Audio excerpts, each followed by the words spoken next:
Good afternoon, everybody, and welcome to this week's Furman Football Weekly with head coach Clay Hendricks. The Paladins coming off a SoCon opening 31-13 win at Sanford this past weekend, returning home for family weekend on Saturday to take on ETSU. We'll have all the broadcast information at the end of the press conference. Coach Hendricks joined by Joshua Stone King and Jakeith Hamilton today. As always, we will ask for an opening statement from the head coach, and since he has graced us with his presence finally, we'll let Tom Van Hoy ask this week's first question. Okay, thank you, Dan. Certainly excited to come back from Birmingham with a win. First conference win, back-to-back road game, tough road trips that we're able to get it done, so certainly excited about that. I think we're getting better. I do like that part. I think I probably no coach, or every coach wishes it would maybe move a little faster sometimes than it does, as far as the development phase of it. But I thought defensively we played really about as well as we could play. You take away a couple of plays, as I said, which you don't get to do, but just the things we talked about having to do. Didn't let them run the football. I think that really only runs of any significance probably were scrambles. Really good job, I think 6 maybe of 19 on third and fourth down combined, they were. Certainly had to get after the passer, which we did. I think we had, 7 sacks. Certainly Josh had a big game. Pressured him a bunch more, a lot of tackles for loss. Which again, when I look at what we're doing defensively, I think of the 14 sacks, I think it's spread amongst 10 people. Certainly Josh has had a big part of that, but I also think that what he's doing is going to help create opportunities for some more guys. He'd like to see their production go up a little bit. And, we've been one of the better teams in the country at tackles for loss, and I think we got 19 guys who was tackled for loss this year. So, we've talked about building depth, trying to get back to where we were, a couple of years ago in that regard. So, really pleased with that. And then offensively, started fast again. For the fourth week, we started fast offensively. I think probably the most disappointing. I think in all 4 games we played, we left points on the field. Probably every coach thinks that, but I really felt like we left some points on the field, which could have made a big difference in all those games. Really, just kind of the way the flow of the game went. Trey, I think, is playing at a high level. He's almost 72% of his passes he's complete. He's taking care of the ball. You look back a year ago, it just what killed us. Our youth and experience with turning the ball over. Still a little frustrated with the run game, but I also think we've done a good job of taking advantage of people crowding the box on us, and we've shown that we have the ability to hurt you on the perimeter down the field, and Trey's done a good job of that. And then I think probably the biggest thing we got to do, we just got to do. There are times we're not playing very good situational football. I think of 3 different times on offense where we need to line the game for a first down and could have easily gotten it, just didn't get it. One of them would have ended the half, or maybe give us a chance to go on a 2-minute drive. One would have ended the game. And then, we had a 3rd and 1, and Trey just needs to hand it off. We do have a read built in, because you have to, because they got a guy we can't block, but I'd like to see him hand that ball off. He kept us on the field, a little bit more there. And then, and then again, I think we're doing a pretty good job penalty-wise. There are some things we got to continue to clean up, but that's a good spot. And then, if you just turn to East Tennessee, I think easily the most complete team we will have played. I'm sure they're feeling it, losing 2 really tough games against 2 really good opponents, in the 4th quarter. And they did a lot of good things to get themselves in position to win up both those games, and I'm sure we'll get their best shot. A lot of respect for Coach Healy, the job he does. I don't know Coach real well, gotten to know him a little bit. He was the guy that was at Austin Peay, that left before we went and played that group, I guess, in 19 in the playoffs. It was really a team that he had there, and it was a really talented team. Chad Staggs, defense coordinator, was our defense coordinator here the first 2 years. Patrick Covington, he played for me. Actually, Patrick and I coached the offensive line together at Air Force the first 2 years. So a lot of respect for their staff. As is in college football, A lot of new faces on their roster, power 4 guys, you know, good length, good size, speed. And I think really the biggest difference from them from a year ago is just the quarterbacks. You know, really, they were a really good football team a year ago, but they really struggled at quarterback kind of all year. And they've addressed that with 2 guys that got playing for them. And it'll certainly be a big challenge for us, you know, to line up against them and play. But we are through. I hadn't been home in a month, so it'll be nice to be in Paladins Stadium and get a chance to honor the 40th anniversary 85 team. I'm excited about that group being back here. So a lot of good things going on. We just got to have a great week of prep to have a chance to go beat a really good East Tennessee team. So Coach, through 4 games, anything surprised you about this team maybe you didn't know about as the season began? No, I mean, I felt, you know, I've told you guys, I felt like in August, I went back this morning and watched the East Tennessee game from a year ago. I really wouldn't do that normally because everything's new. Totally new staff, a lot of new players, schemes are different. You know, I went back just to look at a little bit of personnel. It's funny, we're about the same team that was playing up there. You know, but just our growth, certainly, experience has made a big difference. I do think, you know, a little more speed, a little more talent than we've had, you know, depth. I think our coaches, you know, have done a really good job of developing guys and bringing them along. And I think we're a little bit of an oddity because we're not a vastly different group from a year ago. Certainly, we have some new faces too.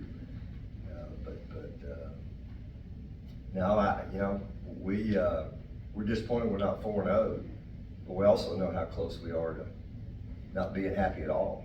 And that's just, I think that's the nature of college football right now. You know, you look around and I looked at that, somebody sent me the, you know, Mercer team that won a really, really good team a year ago, and Sanford beat them 55-35 at their place. You know, so each week's just a little different. You know, you just gotta go play, and this week will be different. They'll challenge us in all 3 phases. And if you don't play well, it's hard to win. And, but you know, hoping you take care of the ball better, just efficiency, you know, a lot of things we're doing better. Again, can we just continue to improve? Josh, I think Caldwell talked about it a little bit earlier this season about some of the changes, you know, to the defense. Can you expound upon that? I mean, you guys are seemingly getting a lot of pressure with just 4 guys up there. Can you talk about the changes, and maybe is that just guys working harder in the offseason and beating their guy one-on-one? What's gone into that?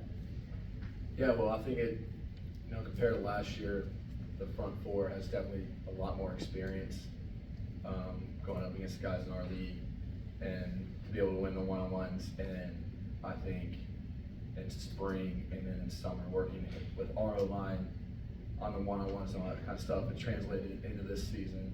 It just made us better, and then just the pass rush games that Coach Vaughn calls puts us in the best position to make holes in the O-line, and then we can get free and get pressured.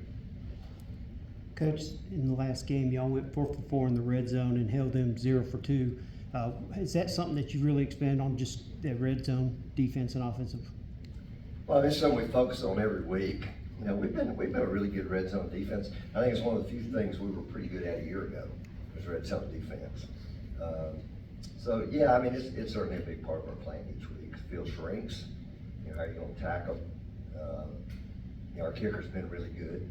You know, now that we like to score touchdowns, you know, when we get down there, but it is an emphasis. And you know, and I do think a little bit this year that's where we left some points on the field with a couple of turnovers and some different things. So you know, we'll continue to work hard at that.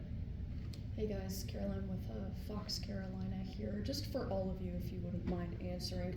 I know last season maybe wasn't the season that everybody wanted, wasn't up to Furman standards. How is that maybe providing some motivation to get things on the right track this season, especially with the success you've had so far?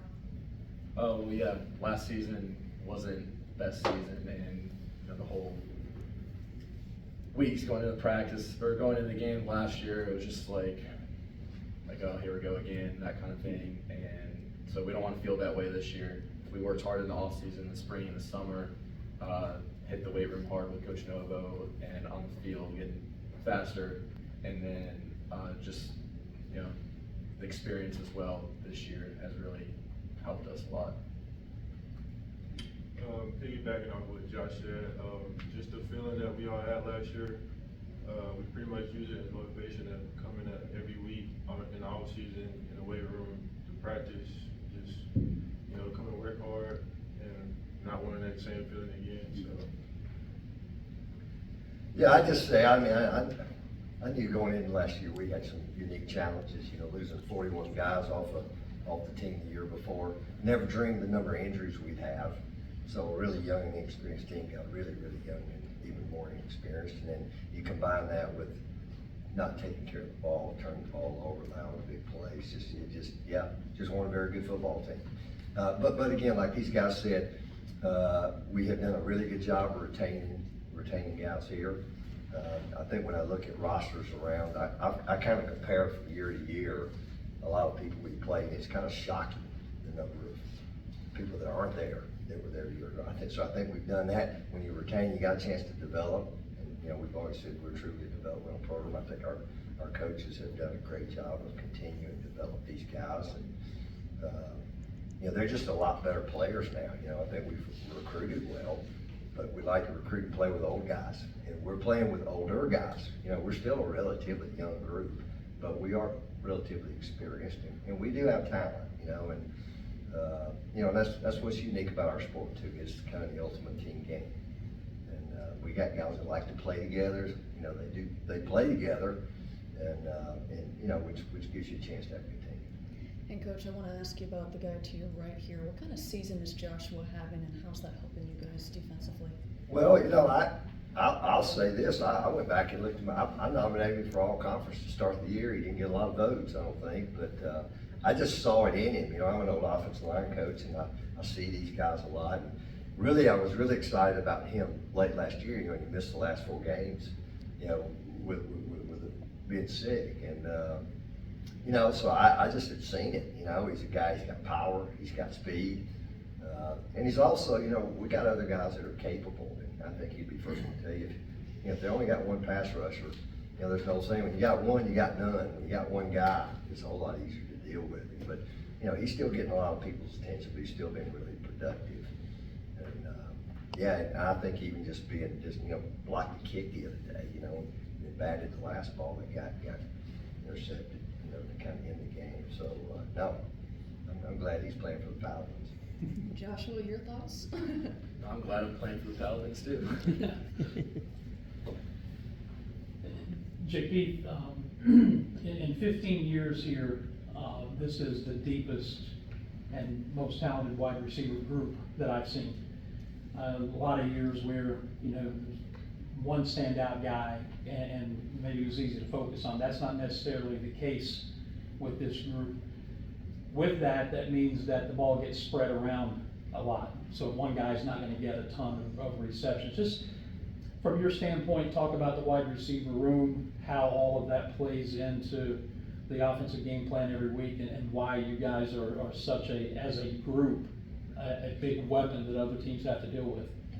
I feel like just having a great receiver coach like Coach does it, just prepping us for every moment, every game. And I feel like the whole receiver corps is just full of people who's hungry for the ball. And if we have a game where we don't have the ball, we still do our job, because we feel like just because you don't have 100 yards, I mean you didn't have a good game. We're all about doing our 111, like Coach was saying. So I feel like Coach does it, has prepped us and got our mind right to have good games and just be ready for our moment. Joshua and Keith, just to share with you, you guys probably didn't know, we have some standards here that we employ on who we invite to Monday press conference. If you have 2 sacks, you get an automatic berth. Catch a touchdown pass, so that's why you guys are here. Just wanted to let you guys know that we just don't invite anybody. So Especially on a Tuesday, not a that's Monday. right. Thank you. We're glad to have you, Josh. Wanted to ask you what goes into being an accomplished pass rusher. I can begin to think strength and hustle, technique, athleticism, experience, all those things. But if you had to give an evaluation of what makes you effective as a pass rusher, where would you start? Maybe list a couple items and how you've developed into a quality pass rusher. Well, I would say, really it kind of started in the spring, practicing like I'm playing a game, like going up against our own line, like I'm in a game, going 100%, working different moves because, I mean, you don't want to throw the same move the whole game because all these tackles don't know that and sit on it. So you want to set up your pass rush moves, which this season I've worked on a lot more, just trying to set more pass rush moves up to not seem consistent on one move. Josh, I was going to ask you this, but Keith can chime in too because it's a team thing. But you know, Riley's the captain this year as a sophomore, really kind of an unusual thing. That's pretty special to get that honor here as a sophomore. So I can only imagine on Saturday if this would be a big play in the game. I mean, I assume you guys are really happy for him as well on that interception return. Can you just speak to who he is and what he means to this team? Oh yeah, well, Raleigh's a very charismatic guy. You know, has a lot of energy, brings a lot of energy to the defense, and I think that carries over to the offense during the games and in practice. You know, I mean, we were up, I don't know, it was like 31-7, and he was still on the sideline like it's 0-0. The game's not over yet. We got to finish. So I mean, that's the kind of guy he is, and he just keeps us all locked in, keeps the energy up. Yeah, piggybacking off what Josh was saying, Riley, he's a great guy on and off the field. He comes to work. He keeps everybody on their toes. Like, he never lets nobody slack off. Like, offense can have a bad drive. He's like, okay, well, cool, we got your back. So that's what I like about him. And if defense not doing their job, he's gonna get on the defense and, you know, fix things. So that's what I like him as a leader doing. So Keith, offensively, you guys feel pretty good every time you go out there and feel like you can get it done? Yes, sir. I just want to thank Coach Rubber for, you know, providing a great game plan for us and just trusting in us, and Terry Adams for, you know, getting the ball out to us, you know, because he has a lot of trust in us as well. Coach, you know, they have two guys that are Power 5 transfers. You coached Ingle Martin here. Knowing that, is it harder to kind of defensively fool those guys because they've seen a lot through their experiences, you know, coming into situations? Well, I think there's really good coaches at all levels, you know, and I'm sure he's being coached up the well now, you can see that. But I think anybody that's experienced as they are and has gone up against the level of competition they've gone against certainly helps them. You can see them. I mean, they're just old guys that are poised, and they certainly have ability. And, you know, I think that's the biggest thing that stands out. And like I said, I know a year ago, you know, I forgot really how terrific their numbers were on defense a year ago. And now I think a lot of that, again, I don't take anything away from it, but our league was a league that really struggled offensively a year ago. But you know, there was a really good set of receivers there. They were there, you know, some holdover guys. I'm sure they're excited too, because they got guys who can give them the ball, and an influx of a bunch of offensive linemen. I think maybe all 5 starters are transfer guys. You know, so they filled in the pieces around them. But you can tell they're coached up now. They got a good plan, good system. They know what they're doing. And, you know, they've moved the ball really against everybody. Doing a good job in the run game too. For Jakeitha and Joshua, I know it's family weekend this weekend. Are you guys expecting a lot of your family to be in the building? Kind of what kind of excitement comes with family weekend and students having people everywhere and maybe a pretty big home crowd? I'm pretty excited because I think I have a lot of family coming down as well. I mean, considering I stay an hour and a half away, so I feel like it's not hard of a drive for them to come. And I'm pretty excited to see how big the crowd is from all the students and their families coming to the game. So I'm pretty excited. Yeah, and I mean, I'm a little bit farther than Keith, but not that much. I'm like 4 hours, so I should have a good amount of people there. I'm just excited for like all the students and all their families coming to see the turnout. Awesome. And Coach, for you, I know there's a potential that the game this weekend will be broadcasted on Palmetto Sports Network, just reaching kind of a bigger audience on TV there as well. Kind of what does that mean to have a big audience at home and, you know, a big audience maybe on the airwaves too? Well, I mean, I think anything you get like that helps your program. You know, get your just the Furman brand out there. You know, I'd certainly love to see more of them in the stadium. So hopefully, you know, historically it's been a really good weekend. I mean, we were at a Sanford, had a really good crowd in there. That's what they had going on last weekend. So hoping to have a great crowd here this week, and I know our kids will be excited to get that done. Clay, you and I talked about this a bit on the pregame interview before Sanford, and I think it's worth revisiting now. Coaches in this particular age of college football having to be able and willing to adapt with the times and knowing how much you love running the football and how that has not come along maybe the way you wanted to, but you've got the talented wide receiver group, you've got a quarterback who's playing very, very well right now. I know it's not exactly Herr Hendricks as far as the mindset goes, but just talk about adjusting to what's working and how you've had to make those adjustments. Well, I like to win, you know, and so I think everybody, the old saying about taking what people give you. And so, yeah, it's just a different era. I mean, you watch games, it's hard to run the football. And I really think probably the better true running football teams are guys with true dual threat guys at the quarterback position, okay? And then there's always the balance, you know, does he throw it well enough to do things you want to do? You know, Coach Roper has a great little saying. You know, we talk about quarterbacks and recruiting quarterbacks. He says, you know, you can hide their feet, but you can't hide their arm. And you know, if the guy can't make throws, it is hard to move the football. You know, unless you're going to turn it into an option type. You know, run your quarterback, and now you're going to. You know, how many guys are you going to take to get through the season with? So I think that's just the nature of, you know, you see that in the NFL, and I think certainly it's true down to our level as well. But man, when you don't have you know, maybe it certainly helps to have a veteran group up front, certainly be really talented running back, and I think we have those. So which gives me hope we're going to get better. I think what I've had to change is what my standards are. I don't really have standards, but you know, I can remember.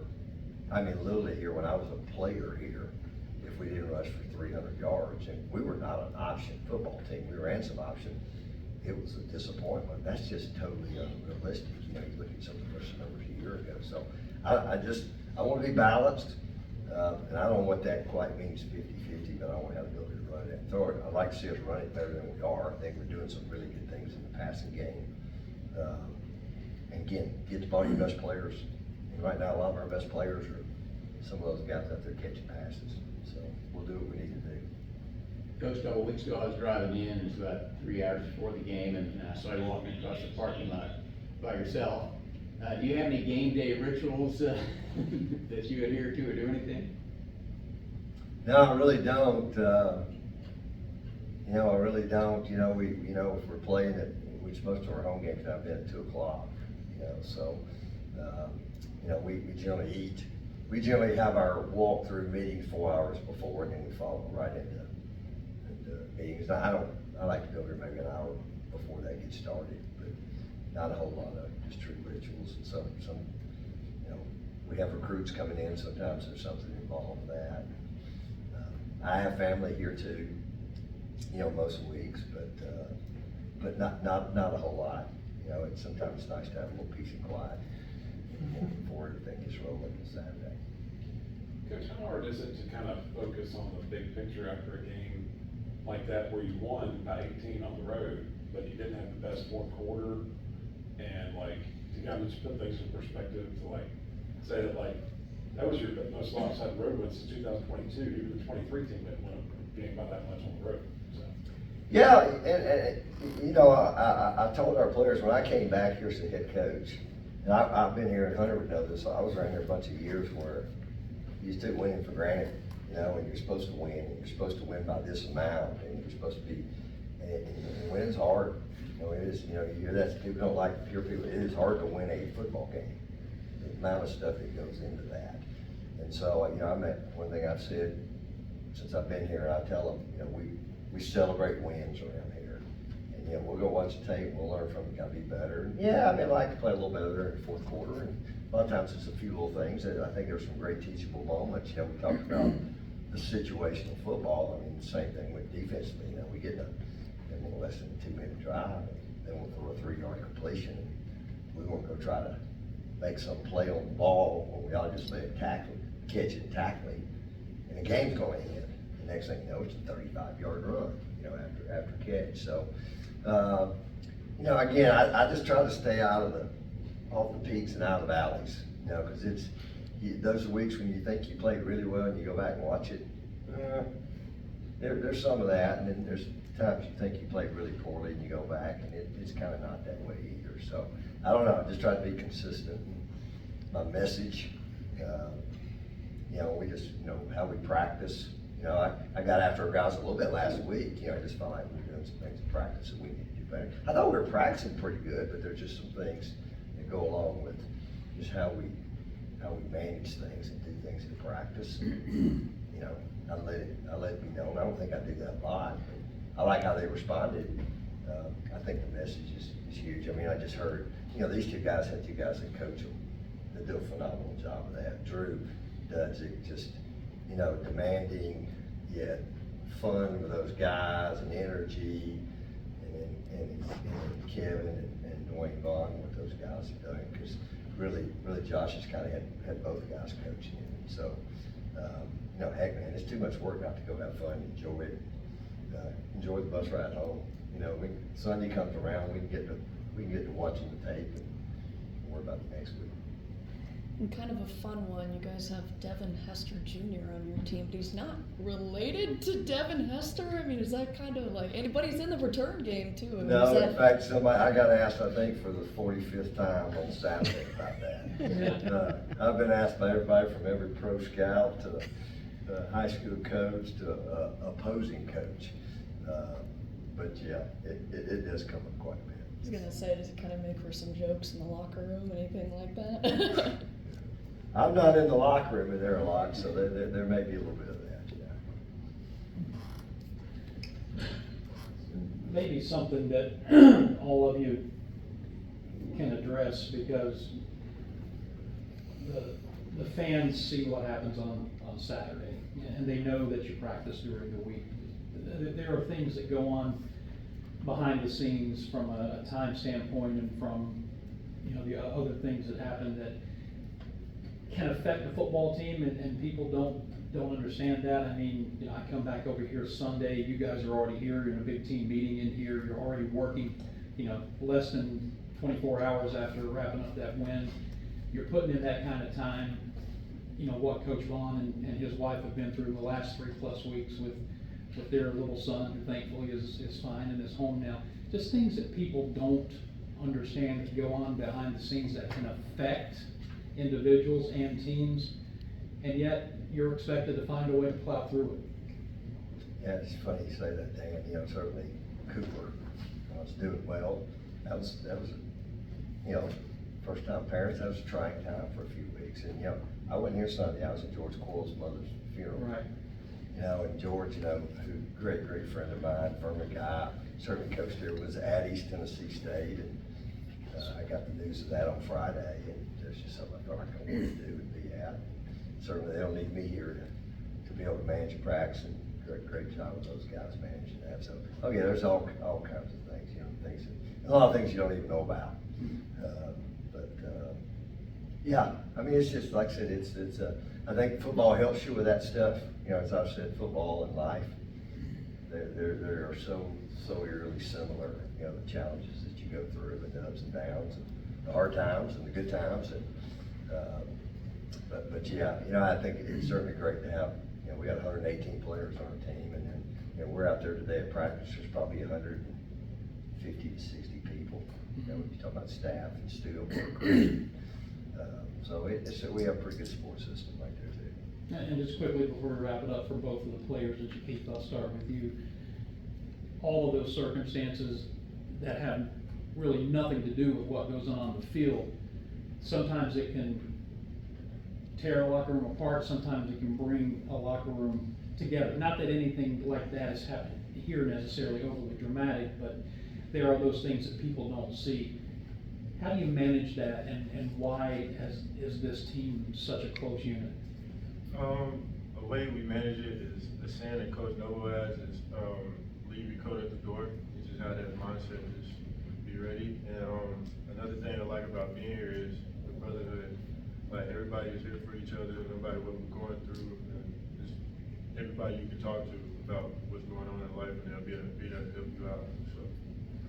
Yeah, and I mean, like Keith says, the leave your coat at the door mentality that we have here, and you know, and we're a much tighter team than we were last year, because I mean, we played all last season, and then we probably had a total of 3 weeks out of the year that we weren't together. So we're just a lot tighter this year, and the locker room's just a lot tighter.